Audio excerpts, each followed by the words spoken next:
Hi people, welcome to the Run Testers. Now the Brooks Ghost Max entered the fray at the end of last year as Brooks' first truly max cushion daily trainer. It offered a different, livelier ride to the Ghost 15, but it also made us wonder what Brooks might do when they finally got around to upgrading the Ghost, that ever reliable workhorse of a shoe. Now the answer is in. We've got the Ghost 16 and Brooks has injected some more oomph into this shoe with a new punchier DNA Loft V3 midsole, which is the same as you'll find on the Glycerin 21. So how does that now compare to the Ghost Max? Is one of these shoes a better bet for your daily miles? Well, we've put in the test miles and we're here to help you decide. So let's get stuck into our Brooks Ghost Max versus Brooks Ghost 16 review.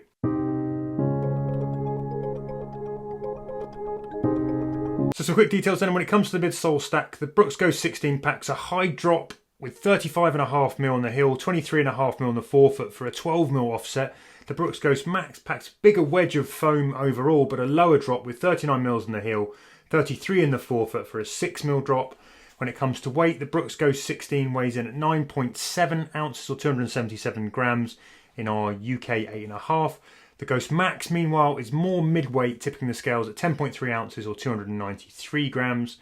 Price-wise, the Brooks Ghost 16 is going to set you back $140 or £130. The Ghost Max comes in a couple of Starbucks venti lattes pricier at $150 or £140. So, onto the shoe comparison. Well, the Ghost Max landed in Brooks' lineup last year as the brand's first proper max stack daily trainer.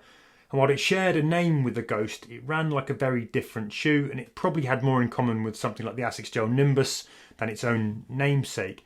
The Ghost Max big stack of DNA Loft V2 foam is tuned medium soft to soft with some rockering to help smooth those transitions. The high stack is balanced by a big, broad, wide cushion platform that creates a really stable platform to run off.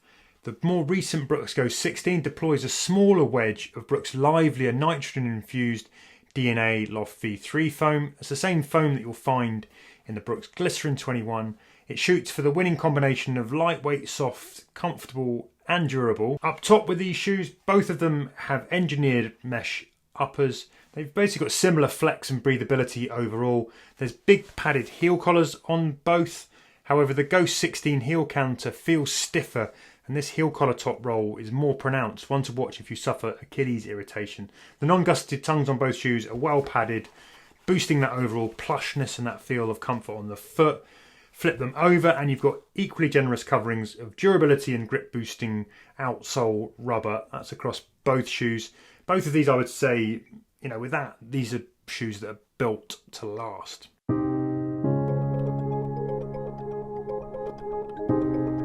Right then, let's quickly get into the fit then. Brooks Ghost, nice thumbs width at the end of the toe box.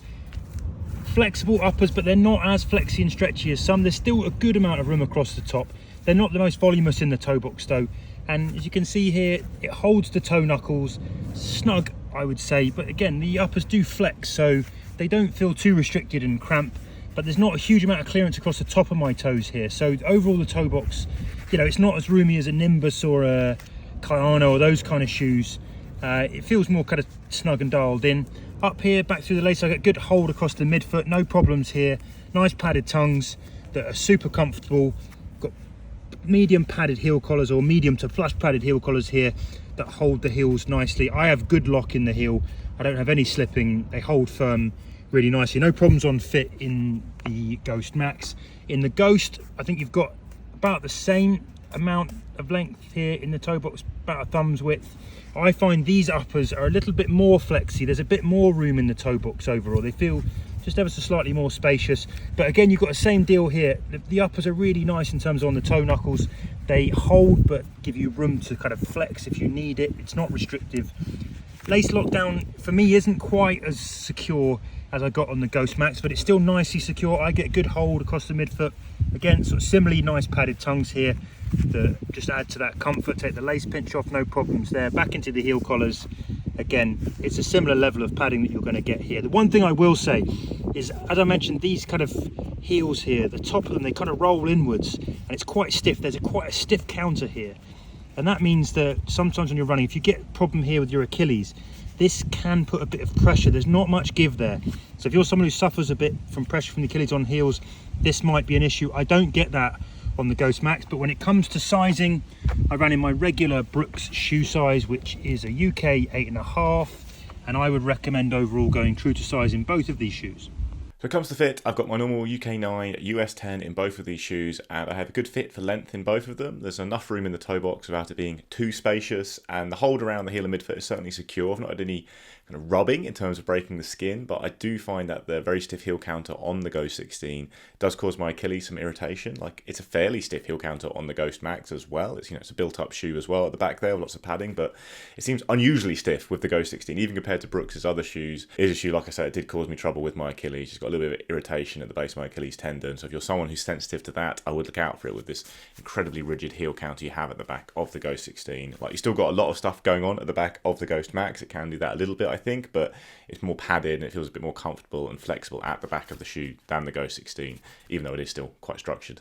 So in terms of fit, I've had both of these shoes in a UK size 8. That is my typical running shoe size. And I would say my experience overall has been pretty good with both of these shoes. They very much are in keeping with, I think, the Brooks Ghost line of being kind of unfussy uppers. You know, there's no major kind of radical kind of things here in terms of how they fit. So I think I'll start with the Brooks Ghost Max. So I've had that in the kind of medium width fit option, and there's 2 width fit options for the Ghost Max. There's a few more for the Ghost 16, and I would say of the 2, that has felt naturally the most comfortable to wear. I've got pretty narrow feet. I found the room and space up front of the toes is very good. The hold in general, as I said, there's a lot of padding around in this shoe, at the tongue, around the heel collar as well too. But no major issues in terms of kind of heel lockdown. I think that very much feels true to size for me. On the Brooks Ghost 16, again, I had that in the medium width fit option, and it's very similar to the feel of the Brooks Ghost Max in terms of that fit. A lot of padding, I think, you know, really just kind of hug quite nicely as well too. The only thing I think probably the major difference for me has been the toe box does feel a little bit more shallow compared to the Ghost Max in the same size that I've had and the same width fit option as well.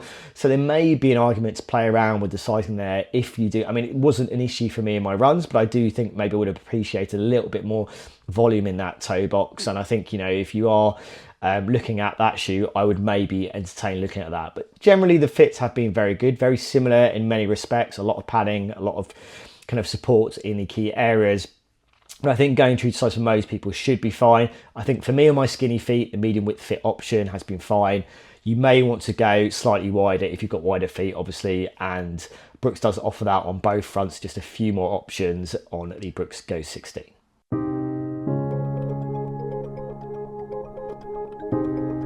So in my run test, I've covered around 30 miles in the Brooks Ghost 16 and well north of 50 miles in the Brooks Ghost Max. I mixed up the paces and the time on feet with some good duration runs on a combination of roads and some light off-road paths. I also did a side-by-side mile to get a better sense of the differences between these shoes, and here's what I found. So I've just done the side-by-side mile. I've got the Ghost Max on the left foot, I've got the Ghost 16 on the right foot. Real difference here, you can feel that bigger stack on the Ghost Max. There's more cushioning, but I think there's also sort of more rockering to it. You can feel like there's sort of that bowl of foam that sits under the midfoot into the heel. It sort of rolls you a bit more. The Ghost 16, lower drop, lower stack, definitely land a bit flatter.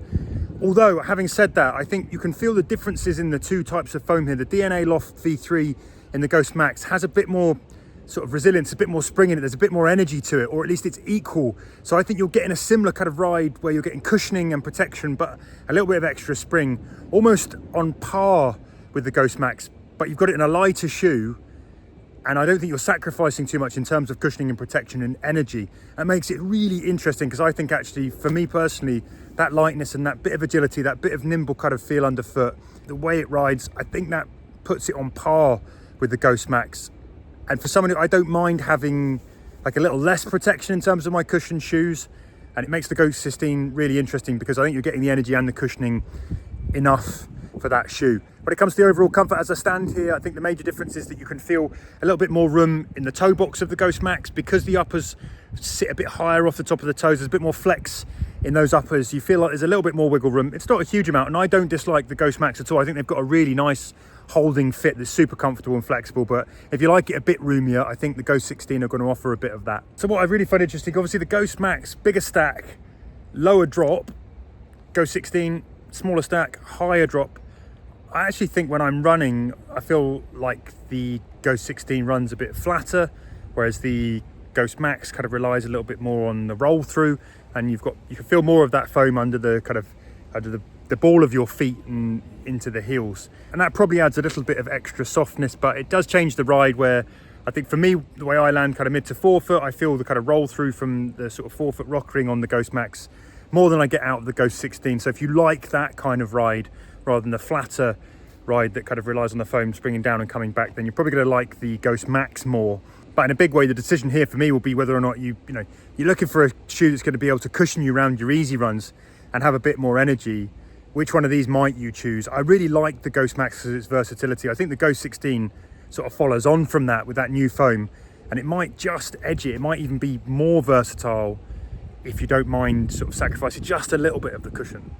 It comes to run test, I did enjoy using both of these shoes. I did quite a lot of running in both of them, probably about 50 miles, 80k in both, doing long runs, a mix of training, mostly just kind of general training at easy paces or easy to steady paces, that kind of thing. They are shoes I think that would serve a similar purpose in a rotation, but there's probably two big differences between them, which is one is the foam you have on the Ghost 16 is a bit better, the DNA Loft V3, which is coming to the Brooks Ghost Max 2, so they'll be a lot more comparable as the second version, which is I think about to land here for us to start testing.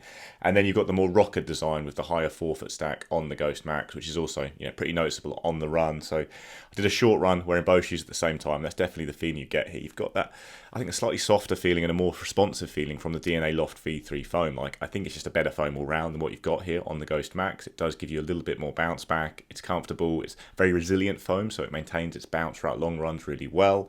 Whereas the foam on the Ghost Max is just a little bit dead. Like, it's okay, it's comfortable enough, but it's just not that lively underfoot. It's what we've had with Brooks's shoes for a long time. It's a pretty solid, dependable foam, but not the most exciting. But what you do have with the Ghost Max is that nice rocker, and I do find as you get into a groove with it, you can really tick along very nicely in the Ghost Max because of that rocker. You've got that extra cushion under the forefoot as well, which can create a bit more comfort. If you're someone like me who snaps through from your heel when you're running, especially when you're running hard, the extra forefoot cushion on the Ghost Max will give you a little bit more comfort than the higher drop you have on the Ghost 16, although that does give you that little bit more of a tip forward feeling when you're running. You do snap through onto your toes quite quickly, which can be a good feeling if you try and do short intervals or something like that, but for cruising through long distances in particular, the rocker on the Ghost Max just gives it a nice smooth feeling and slightly more comfortable feeling, and something that makes it just a little bit easier, I think, to keep rolling and ticking your miles off. I am someone who likes a rocker on a shoe, and I think the one on the Ghost Max is well executed, and it does almost hide the fact the foam is a bit underwhelming all round just because you've got that really nice rocker on the shoe. Obviously, I think it's a shoe that will be improved by having the DNA Loft V3 foam. I'm looking forward to seeing what that's like on the Ghost Max 2 and how that combines with the rocker on the new shoes. So I do think they're both comfortable shoes that do similar things, but you have got those two differences. Like, you've got a better foam on the Ghost 16, which makes it a livelier shoe, a more versatile shoe, I think, in terms of the paces you can do in it. But you've got the nice rocker on the Ghost Max, which does create a little bit more comfort under the forefoot and a nice smooth ride over long distances in particular. So in terms of my running experience with these two shoes, I'd definitely say there is a bit of overlap in terms of my experience with the Ghost 16 and the Ghost Max. I mean, probably that's no surprise. They share the Ghost name. I think these are cushioned workhorse daily trainer style shoes. So these are the shoes that are in my rotation. I'd be looking to use them for when I really just want to get that mileage in my legs, base runs, those long runs where you want that kind of extra level of cushioning protection. And they're very kind of stable and kind of smooth running shoes as well too. So, if you want something that's very accessible, these are going to be shoes that are going to offer that. Now, in terms of the experience, there are some differences I think do kind of slightly influence which may be a better fit for you. I think ultimately there have been two of the best kind of Brooks Ghost shoes that I've used. I look at the Ghost Max first, which is the first shoe that I had. That is the heavier of the two shoes, but that's got a bigger stack of foam there. So that's the DNA Loft V2 foam, which is a bit more on the protective side. It's a bit more dense, I would say, compared to what you're getting in the Ghost 16, which I'll get into.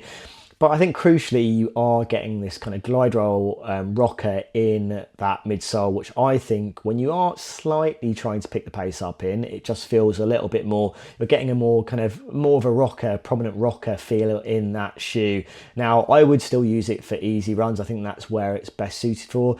I think when I've tried to pick the pace up in it, the weight has kind of really worked against it, which is a shame because you do have that rocker in there. And I think if it was a little bit lighter, I think ultimately it might have a bit more versatility for me, even for kind of a big stack cushion trainer like the Ghost Max. I look at the Ghost 16, that has got the DNA Loft V3 foam, which I really liked. I really liked in the Brooks Listen, and I'm glad to see it in the Ghost 16. Now, obviously, there's not as much of that foam there, but I think what is there still is very protective. I do think you can use it for longer runs. I do feel like there's a little bit more of a plusher feel to that midsole foam, which I quite like, but there's still, I think, protection there, and that's a key thing, I think, on the Ghost 16. But what I found is with that shoe, while it doesn't have that rocker element to it, when I've tried to pick the pace up, probably moderate pace, it hasn't felt uncomfortable to do that to. And I think that is probably a little bit more of a versatile shoe for me. So I think those are kind of the biggest difference for me. And obviously that's the lighter shoe as well. Outsole durability wise, those kind of things, I think you can get similar level here. These are shoes designed, as I said, to cover a lot of time on your feet. And I think ultimately the level of rubber that I see here on both of these outsoles, you're going to be covered well for a lot of running time. I think gripping traction has been very good. I've run kind of slightly lighter trails of both of these shoes and they felt absolutely fine to do that. So I think if that's something you're going to do, go into a park and run, then I think they're going to be absolutely fine and not feel out of place to do that. So yeah, two very good Brooks Ghost shoes. I think slightly different in terms of some of the characteristics. I think designed for similar types of runs, but I do think there are some advantages and disadvantages going for one over the other. I'll get into which one ultimately I would pick, because they are definitely the closest. The Ghost Max and the Ghost 16, they definitely feel closer than I thought they would be, but it's definitely one I think will probably be a better fit for most people.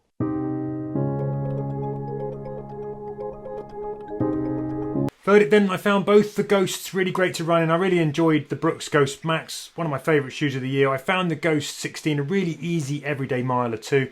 I think these are two very comfortable, cushioned and capable daily trainers. And in all honesty, I don't find there's a huge amount to choose between them in terms of the kind of runs that they might handle or what I would use them for.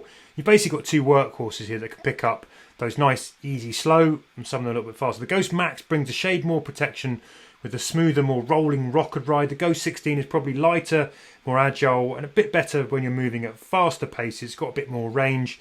If you don't mind a lower stack ride and you want a touch more lightness on the foot, I think the Ghost 16 still serves up great protection in terms of the cushioning and the road eating, but it has a bit more sprightly energy. If you want guaranteed road eating protection for longer miles, the Ghost Max is the shoe to choose. This one can also go fast if you really need it to. If I had to choose one shoe though out of these two, I think the Ghost 16 just about edges it on versatility and that lower price, but it's not by much. So if you're looking at these two shoes in particular and not looking at the Brooks Ghost Max 2, then I think you've got to choose basically between your ride feel and the foam. So you want that higher drop. Obviously the Brooks Ghost 16 has it. It's also got the better foam. I think it's a more versatile all-round daily trainer. It's probably the one I'd go for if it wasn't for the fact that the heel of the shoe does irritate my Achilles. So that would be a point in favour of the Ghost Max for me. But the Ghost Max is also a good shoe if you're looking just on ride. It's got that cruisy feeling from the rocker. The foam's not amazing, but the geometry of the shoe is really good. It does roll you through very nicely to give you a comfortable ride that's reasonably versatile. I think the Ghost 16 is a slightly better daily trainer in terms of the variety of paces you can do in it. I did enjoy moving to faster paces more in this shoe than I did the Ghost Max, but I think if you're looking at a long run shoe in particular, I think the Ghost Max has the edge because of that extra forefoot cushion and the rocker. But all round they're quite similar shoes, and it really will probably depend a bit more on ride feel, whether you want that slightly snappier feeling with the high drop Ghost 16 or the smoother rocker of the Ghost Max. And with this generation of the shoes, you have got the advantage of better foams in the Ghost 16, although that is about to be nullified with the Brooks Ghost Max 2. So yeah, a couple of good shoes here. I would look out for Achilles problems with the Ghost 16 though, if you are someone who's sensitive about that, because that was something that really did diminish my enjoyment of the shoe, obviously. And it meant I wasn't going to take it out as much, which is obviously not what you want with a daily trainer, and it's something I didn't really get so much with the Ghost Max. So my take on whether you should go for the Brooks Ghost Max or the Brooks Ghost 16. Now, as I said, I do think these are shoes that are designed for the same types of runs, and I would be using for the same types of runs, the kind of comfortable, kind of long, easy runs. These are both well suited to offer that kind of solid, consistent, reliable experience. Now, obviously they're pretty similar in terms of price. I think there's about a £5 difference between the two shoes in the UK. Now, if I was going to put one in my rotation for the same types of runs, I think I would probably veer towards going for the Brooks Ghost 16. I think with the Brooks Ghost Max, I think obviously you're getting more foam there. I think you get more protection over longer runs. But I do think the ride of the Brooks Ghost 16 is more memorable. I still think you can use it for longer runs as well too. And I think you're going to get a lifespan very similar to the Brooks Ghost Max as well too. So for me personally, I would be going for the Brooks Ghost 16 just because it's got that DNA Loft V3 foam in there. And I think there's enough of it there to be something you can use for shorter and longer distances. and just gives a slightly more memorable ride. I think if you wanted a kind of a more rockered kind of ride and you wanted a bit more cushioning, you preferred something a bit more denser and firmer feeling, but want that bigger protection over longer runs, I would be going for the Brooks Ghost Max. Me personally, I would be going for the Brooks Ghost 16. That's the one I think I've enjoyed the most in terms of my running time. The one that, you know, they were both sitting there now, if I had one to pick, I would be going for the Brooks Ghost 16. I think ultimately you're going to get good experience with both these shoes, but I think the Ghost 16 just edges it for me in terms of that overall ride, the general experience I've had, and just having a touch more versatility about it as well too. So there you have it. That was our head-to-head between the Brooks Ghost Max and the Ghost 16. I hope you found it useful. Don't forget to hit like, maybe share the video if you did. If you're not already, we'd love it if you'd hit subscribe as well. That helps us make more videos, keep the content rolling. If you're after more detailed reviews of both of these shoes, I'm going to whack those videos up on screen now. Otherwise, thanks as ever for stopping by. We hope to see you again soon on the channel. But in the meantime, happy running, people.